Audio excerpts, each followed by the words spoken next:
You can't be a good parent if you're not present. Mom, are you watching us? Sorry.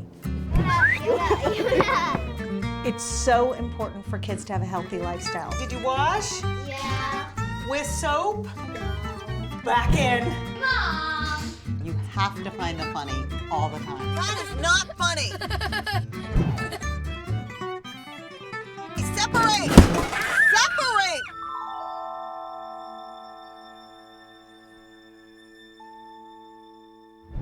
Hi, welcome to Perfectly Imperfect Parents on the Chopra Well. I'm Mallika Chopra, and I am here with my dear friends, Dr. Cara and Dani.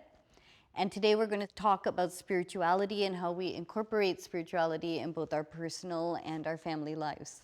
So obviously I grew up in an environment, my father being Deepak Chopra, where spirituality was a big part of our life. And he's going to join us later on for a special appearance. But how do you both incorporate spirituality in your lives? I think spirituality is really an interesting conversation because it doesn't have to come through a traditional religion per se. In fact, I think a lot of people assume that spirituality is religion. And in my practice, when I'm taking care of kids, it's a conversation about mindfulness more than religion. There's a great YouTube video of this young girl who is saying daily affirmations, and it just reminds me of the playfulness of kids and, you know, asking for what you want. It's a great image, except she's standing on a sink, and that's not so safe. Yeah. But we should watch That's it. All right, let's take a look at it. I don't know anything about it. Really, this gives me some anxiety. But here we go. My whole house is great. I can do anything good. I like my school. I like anything. I like my dad. See, now she's affirming to herself everything she wants in her life. I like my stuff.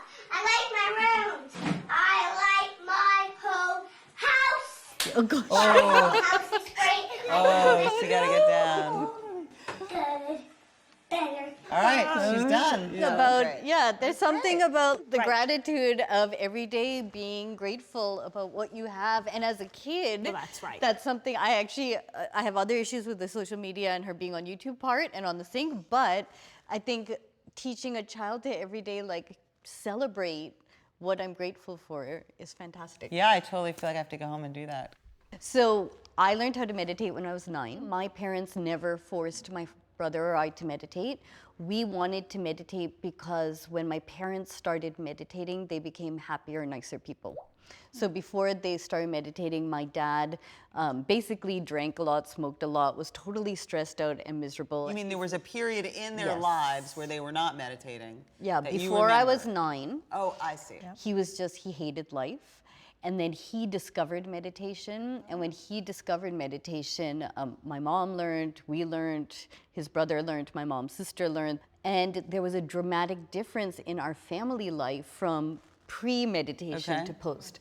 My dad was much more involved. We were much more happy. So my brother and I wanted to meditate because our family became happier when this practice came into our life. Because you saw the benefits like firsthand, like right there. Yeah. So now with my kids, honestly speaking, I don't meditate every day. My rebellion. That's so naughty. And again, Tara, my daughter, is too funny. She's like, so before she has a test or something anxious, she'll actually she's very melodramatic. She'll actually do, and she like uses her breath I do to that go in. with my son, and when they start testing very early in public school, and they have timed spelling tests, and so we had to come up with a plan to like settle him.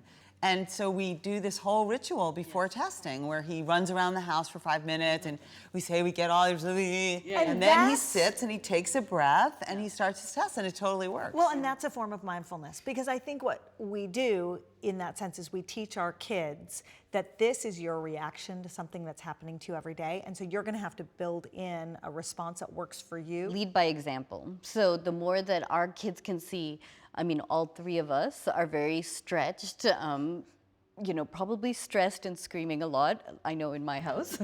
Only in the car. Yeah. And so again, even in those moments, if I can, by example, show my kids that I have a tool to get grounded and centered again, Yeah. I think then we're teaching them as well. It's so funny that we're talking about spirituality on a show where I actually got to meet Deepak Chopra. Because, I mean, like, I just feel like I was talking to someone who actually wrote the book on spirituality. He's really, really charismatic. And I felt even in that brief exchange that we had with him, like, I actually felt like I learned something. So Good. I know, so it was really great. So why don't we take a look at it? Great. All right. Good morning.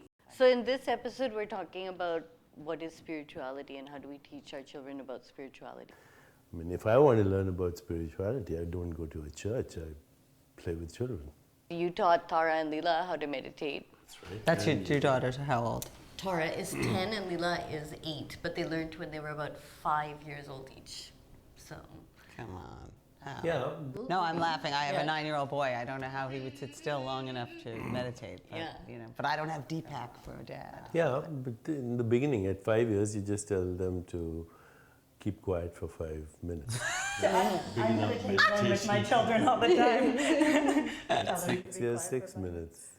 7 years, 7 minutes. And at 10 years, you can teach them a formal technique.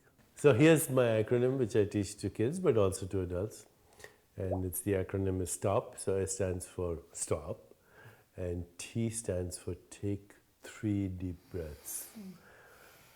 3 deep breaths. Then observe your body smiling everywhere. And then proceed naturally. Well, thank you so much for coming today. It was really exciting to hear about spirituality from Deepak Chopra. I'm sorry. It's very exciting for me. so having tools, I think, is something that I learned in my life. But we have the power as parents to shape our children's future. Absolutely. And spirituality is a very important part of that. Right, and even if you start with just a basic, simple meditation, just 5 minutes focusing on the breath, you're already going to come out ahead of my family. Cara, what's your one tip to parents on incorporating spirituality in your family's life? I think it's to remember that there's a mind-body connection here and that spiritual health and body health are very interconnected. So when you take the time to do this, your child will benefit. Perfect. Dani? I think it's introducing the concept of meditation. Even just introducing it, if you can't do it perfectly, just start to talk about it, start to bring some awareness to your children so that they know that it's something that they can do to soothe themselves. And I think that will bode really well throughout their lives. So that would be mine. And I would say, obviously, I'm a big fan of meditation, but sometimes that can be daunting for a family. So even finding some simple ritual that you bring into your life, whether it's gratitude, stating an intent, or just stopping, taking a simple ritual and incorporating it in your life. So thank you, ladies. This has been fun. Thank you. And I'd like to thank all of you for watching Perfectly Imperfect Parents on the Chopra Well on YouTube. And we would love to hear from all of you the tools or lessons or practices you use in your house to learn about spirituality and who we are and just getting through the day. Thank you for joining us on Perfectly Imperfect Parents.